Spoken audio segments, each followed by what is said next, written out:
In 1969, President Richard Nixon's budget office canceled Wernher von Braun's proposed mission to Mars.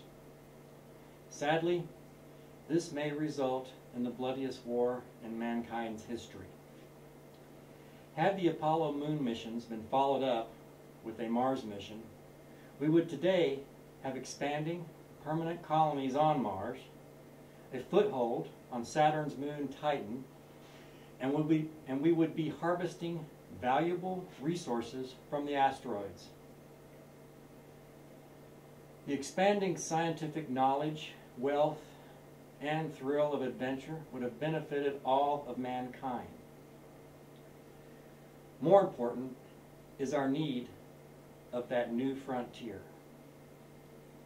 A frontier that can act as a check valve on the building pressure of a totalitarian culture advancing upon, compressing, and cornering the remnants of freedom and liberty. These remnants of freedom have been retreating to the western states, the red states of the United States of America, seeking protection of their right to keep and bear arms, seeking the liberty to engage in activities, economic or personal, with other consenting adults, seeking to evade overbearing taxes, seeking to preserve their privacy, and seeking shelter from the war on drugs. The stars would have seduced a better, less conflicted culture to become a spacefaring civilization. It appears a coarser culture is determined to fling us down into the Earth's mud and shed blood. The menace of America's second Civil War starts with those who feel compelled to force others to their will, imposing mandatory health care, unleashing the jackboots that kick in the doors of anyone peacefully partaking of certain substances, demonizing and criminalizing armed citizens. France, 1940, the Germans had the British Army in retreat and was advancing to wipe them out. Winston Churchill called the events in France a colossal military disaster. Churchill feared that the core of the British Expeditionary Force would perish or would be captured on the beaches of Dunkirk. Freedom in America, in the world, is in retreat. The same power-lusting forces are encircling for the kill. Unfortunately, this time, the miracle of Dunkirk seems unlikely. There are no little ships of Dunkirk coming to the rescue. There is nowhere to go to escape the menace of tyranny. Walter Prescott Webb noted, individuals obtained recognition of their freedom by fighting and bargaining, or, in failing this, they could run away. This running away was possible because they had somewhere to go. This is a dangerous situation, the most volatile situation that mankind has ever faced.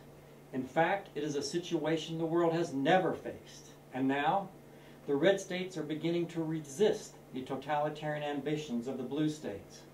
Flouting federal drug laws, they threaten to imprison federal disarmament forces. They are nullifying mandated health care. Will the fascist forces back off and leave freedom and liberty one conclave on this planet? The record of power-lusting zealots is not promising.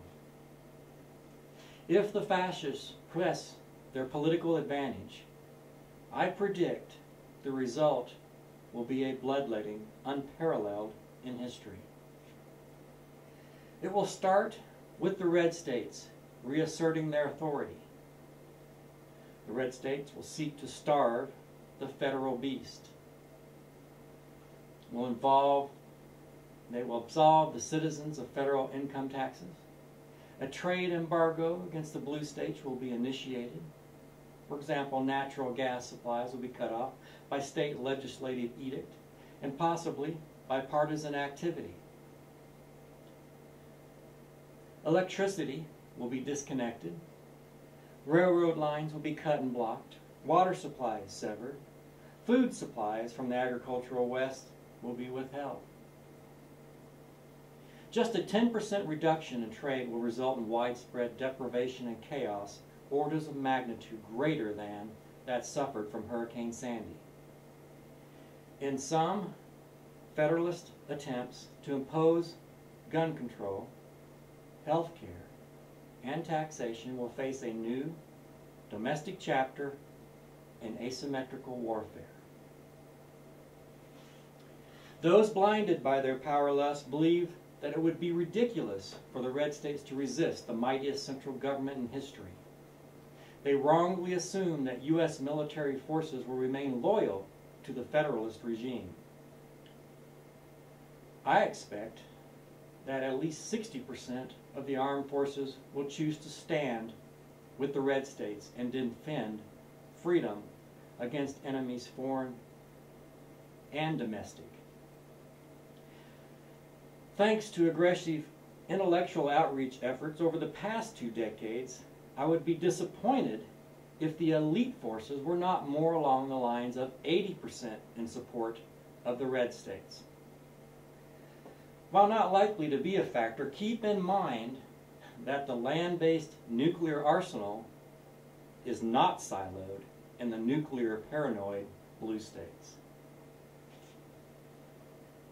Americans have been preparing for a civil war and societal breakdown for decades. Not only are there huge caches of arms and ammunition in private hands, the red states are populated with marksmen.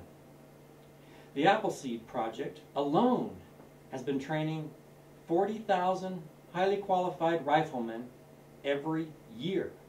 By all counts, it should be an exceedingly lopsided battle. A modern cultural change also predicts a particularly unrestrained clash. Historically, it has been very difficult for armies to get more than 15% of their soldiers to actually shoot at their enemies. All current living Americans have been desensitized, however, by violent movies and video games. This generation will find it psychologically easier to slaughter their opponents than ever before in man's history. The free people of the red states will not be disarmed or enslaved. With no frontier to escape to, the righteous violence of the West, once unleashed, will be unparalleled. While I would applaud the defeat of totalitarian forces, it is not likely to be achieved without enormous cost in lives and wealth. Moreover, history has many examples of such a revolt being unable to shed the nihilism of conflict and establish a healthy and free society. Depending on the duration, the Civil War II could result in 7 to 50 million dead, many major cities in shambles, most politicians on either side of the aisle assassinated.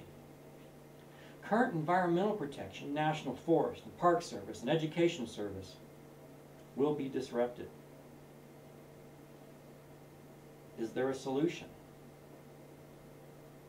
Perhaps the most tasteful solution would be for the Federalists to back off, at least long enough for our civilization to expand into space, to establish a new frontier, to act as that all-important pressure release valve. Another alternative is for the eastern states to either voluntarily secede or be expelled from the Union. The red states will allow those blue states, eager to choose their own subjugation, to peacefully leave the Union to establish their own soft, cuddly fascism. The red states would be willing to separate and yet continue to trade in peace. Although I'd expect a rush of the most productive and wealthiest to escape to the red states. Once such a separation is complete, the blue states may lustily pursue mandatory health care, citizen disarmament, or even ban supersized sodas, eradicate smoking, and supplicate themselves before the edicts of any overseer. Do you really want to endure a destructive and bloody civil war? Or would you rather participate in the colonization of space? Instead of squandering time and money squabbling over how we might impose our will over one another, look up. There are enormous external cosmic threats to life on this planet. Even the sun's days are numbered. That's a big number, but numbered nonetheless. Less distant is the eventual likelihood of an extinction-level event involving an asteroid strike.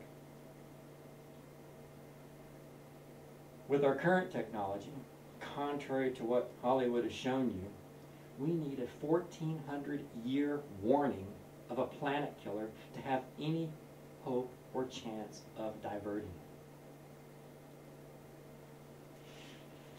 Astronomer Carl Sagan warns that all civilizations become spacefaring or extinct. Pushing into space will unite us in a common goal and ultimately establish that infinite frontier, providing a release for Dunkirk Earth. The menace of civil war threatens to ravage our nation. Mars, with all its resources and mystery, may yet step forth to rescue and liberate mankind. Drench the earth with our blood or colonize the red planet. I prefer Mars.